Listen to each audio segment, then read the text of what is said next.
Trump ने America के अंदर मुसलमानों पर लगाया बैन, कांपने लगा पाकिस्तान, दुनिया के 57 मुस्लिम देशों में मचा हड़कंप। शपथ लेते ही इन इस्लामिक देशों पर ट्रंप ने दौड़ाया बुलडोजर, हिंदुस्तान के लिए अमेरिका से आई सबसे बड़ी गुड न्यूज। कौन है भारतवंशी काश पटेल जिन्हें ट्रंप ने बनाया खुफिया विभाग का हेड? व्हाइट हाउस में पहुंची 27 साल की कैरोलिन। 27 साल की कैरोलिन के व्हाइट हाउस में एंट्री होते ही चर्चा तेज हो गई है, लेकिन सबसे ज्यादा चर्चा पूरी दुनिया में इस बात की हो रही है कि आखिर पूरे अमेरिका की सुरक्षा जिस FBI पर है उसका डायरेक्टर एक हिंदुस्तानी को क्यों बनाया गया है। लेकिन पहले आपको खबर बताते हैं जिसकी वजह से पूरी दुनिया के मुस्लिम देशों में हड़कंप मच गया है। पहली बार राष्ट्रपति बनने के बाद 2017 में ट्रंप ने एक ऑर्डर साइन किया था। ट्रंप ने अपने इस ऑर्डर पर दुनिया के 7 इस्लामिक देशों के लिए अमेरिका में आने पर बैन लगा दिया था। ट्रंप ने 2017 में जिन इस्लामिक देशों पर बैन लगाया था उसमें Iran, Iraq, Libya, Somalia, Sudan, Syria और यमन शामिल थे। लेकिन इस बार 2025 में ट्रंप के इस लिस्ट में कुल 11 मुस्लिम देश शामिल होने जा रहे हैं। ट्रंप के इस फैसले का कट्टरपंथियों ने बहुत विरोध किया था, लेकिन ट्रंप फायर नहीं बल्कि वाइल्ड फायर हैं और एक बार वो अगर कुछ ठान लेते हैं तो उसे करके ही मानते हैं। साल 2018 में अमेरिकी सुप्रीम कोर्ट ने ट्रंप के इस ऑर्डर पर स्टे लगा दिया था। 2021 में लिबरल डेमोक्रेट्स के नेता जो बाइडेन राष्ट्रपति बनते ही ट्रंप के ट्रेवल बैन नियम को हटा दिया था।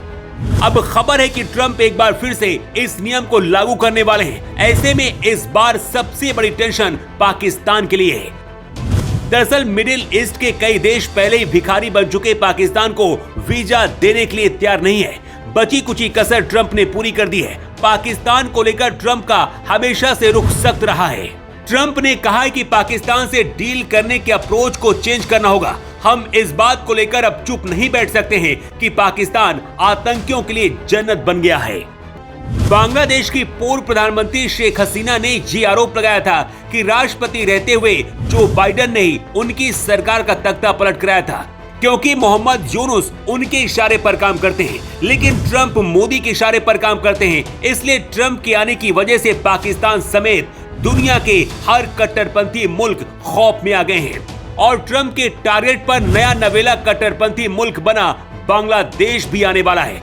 ट्रंप ने वादा किया था कि वो अमेरिका के इतिहास में सबसे बड़ा डिपोर्टेशन करने वाले हैं। इसके अलावा वो बर्थ राइट सिटीजनशिप खत्म करने वाले हैं। पहले अगर किसी अप्रवासी का बच्चा अगर अमेरिका में पैदा होता था तो वो अमेरिकी नागरिक होता था, लेकिन अब ट्रंप इस नियम को खत्म करने वाले हैं। इसके साथ ही ट्रंप की बैन होने वाली लिस्ट में जो 3 नए देश शामिल होने वाले हैं उसमें पहला नाम पाकिस्तान, दूसरा बांग्लादेश और तीसरा नाम अफगानिस्तान का बताया जा रहा है। डोनाल्ड ट्रंप कई बार कह चुके हैं कि वो चाहते हैं कि मुसलमानों के अमेरिका में एंट्री को पूरी तरह से रोक दिया जाए। इसलिए इस बार ट्रंप के आने के बाद से ही मुस्लिम देशों में सबसे ज्यादा हड़कंप मचा हुआ है।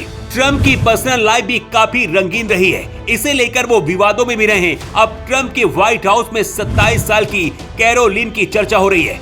डोनाल्ड ट्रंप ने अपने चुनावी अभियान में प्रेस सचिव रही कैरोलिन लेविट को बड़ा पद दिया है। कैरोलिन लेविट व्हाइट हाउस की प्रेस सचिव नियुक्त की गई है। कैरोलिन लेविट की उम्र महज 27 साल है। अमेरिका के इतिहास में व्हाइट हाउस की सबसे कम उम्र की ये प्रवक्ता है। कैरोलिन जितनी स्मार्ट और खूबसूरत है उतना ही ज्यादा सख्त रुख वाली है। ट्रंप के साथ अब परछाई की तरह 27 साल की कैरोलिन दिखेंगी और दुनिया तक ट्रंप का हर संदेश पहुंचाने का काम करेंगी। लेकिन इस वक्त सबसे ज्यादा चर्चा भारतवंशी काश पटेल की हो रही है, जिन्हें ट्रंप का सबसे वफादार माना जाता है और अमेरिका की खुफिया एजेंसी FBI का हेड काश पटेल को बनाया गया है। ये हर हिंदुस्तानी के लिए सबसे गर्व की बात है। काश पटेल का ताल्लुक गुजरात के बड़ोदरा शहर से है। काश पटेल को ट्रंप का सबसे करीबी माना जाता है। मतलब भारत की खुफिया एजेंसी रॉ की ताकत और ज्यादा बढ़ने वाली है। यही वजह कि दुनिया भर के भारत के दुश्मन देश डरे हुए हैं। इसके साथ ही ट्रंप अब 11 मुस्लिम देशों के लिए अमेरिका में बैन लगाने का ऑर्डर बहुत जल्द लाने की तैयारी में है। वैसे ट्रंप के इस ऑर्डर पर आपकी राय क्या है? कमेंट करके जरूर बताएं।